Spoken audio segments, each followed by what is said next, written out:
Say what you want about Bungie, but they sure know how to tease a brother. So let's talk a little bit about the new exotics coming in the Taken King, because I'm super excited, so let's go. The Telesto. It's a fusion rifle.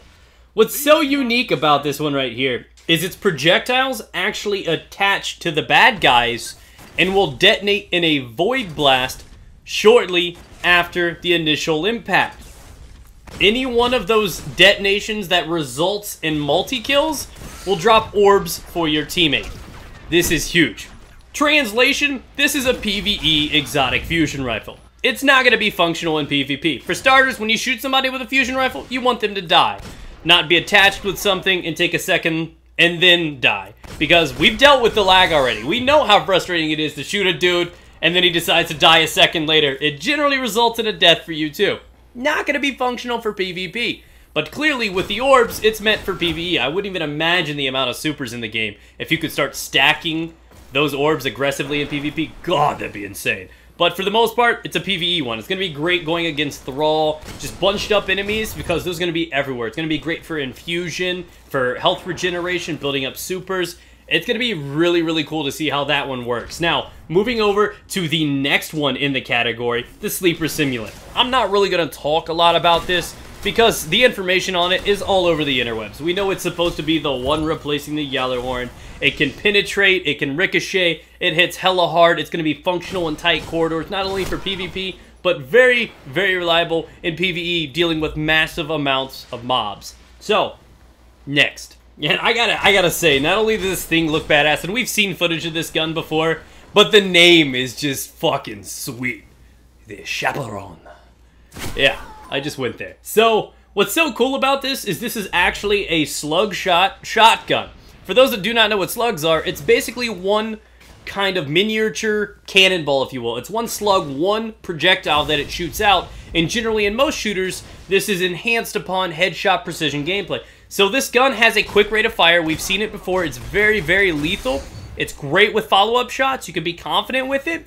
But it also has this ability that with precision kills, you get a brief increase to handling, range, rate of fire, and stability. So overall, you get a kill with this thing, it's just going to be amped up, roided out, and ready to go and pick up another kill. And again, this thing is going to be very, very strong. And just because it is a slug weapon, it's going to perform very much like the No Land Beyond does. It's going to reward precision kills in a very, very fancy way. And it's probably going to have increased precision damage, meaning this gun will probably be capable of killing with headshots further than any shotgun has before it. So that's exciting. It's going to reward the accurate players, and I can't wait to see this one. This is one that Daddy really wants. Now, take a look at the Empyrean Bellicose, and this thing is really, really cool looking. It's got that old ancient feel, kind of like medieval armor helmet going on, the steel looking. It just looks really, really cool. You can see little designs imprinted on it. It's got that little mouth guard with the holes that you could suck a fart through. That thing is really badass looking. You look like you have a bullet for a head. But if you stare at it long enough, it's kind of got this Ant-Man thing going on. It looks like it's got a big old bug head and eye. You know what I mean? You guys can see it now that I mention it, right? So this thing is really, really cool. And again, I believe this is a PvE-based exotic. Looking at this, aiming your weapons while in the air, in hold will place you in air for a short time. Basically the Angel of Light perk that you get from Warlock. That really does not have a function in PvP because you're vulnerable in the air. You don't want that. But hey, if you got a bunch of Thrall crawling underneath you or a bunch of enemies down below, and Lord knows what kind of tricks they're going to throw in the raids, this may become a very valuable piece of equipment because of that. Also, orbs collected when your super is full will recharge your melee ability. That's going to be really, really cool, especially with, you know, Defender or Striker Titans. Like, can you imagine just the Stormfist regeneration if you could just keep getting that in there? It's going to be really, really cool to see that one work out. Moving on over to the next piece of armor.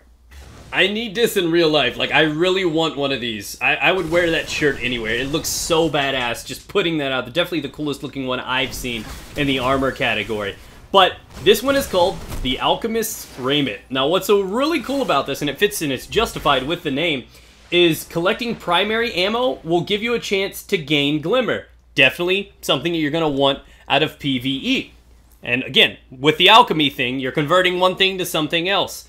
Part 2 of this exotic is when you actually collect orbs, when your super is full, you recharge your grenades and your melee. That's really awesome, and this is going to probably be really good for Sunsinger, and I say this because with that built up, how many times have you been saving your self-res and you run through an entire strike or nightfall and never even have to use it, but you have it? At least this way, orbs will give some sort of regeneration and help you beyond that point of just holding on to it. Cool thought, right? Last but not least, now these actually are a little lacking in my opinion. I'm sure it's going to function with the new subclass quite well and have unique value elsewhere. But to be honest, what you get is an additional melee charge with these, and your melee damage will have a chance to reload your primary weapon, which is really, really cool. That could even be pretty functional in PvP. There's many a times I've blasted somebody with a last word or something, and if I can just melee him, it doesn't say a melee kill, it doesn't say that a melee charge, it just says a melee hit is capable, any damage is capable of actually reloading your primary. Many times that could come in handy in something like PvP, but in PvE, that may be very valuable too. Lord knows how it's going to couple in with some of the new subclass perks as well. So in the end, this is what we have. 6 new exotics for you guys. Reminder, subscribe if you are new here. We're going to be focusing on a whole lot of information coming at you guys real soon. And be sure to leave a comment down below and tell me which exotic weapon and armor are you most looking forward to. Which one do you think is the coolest one?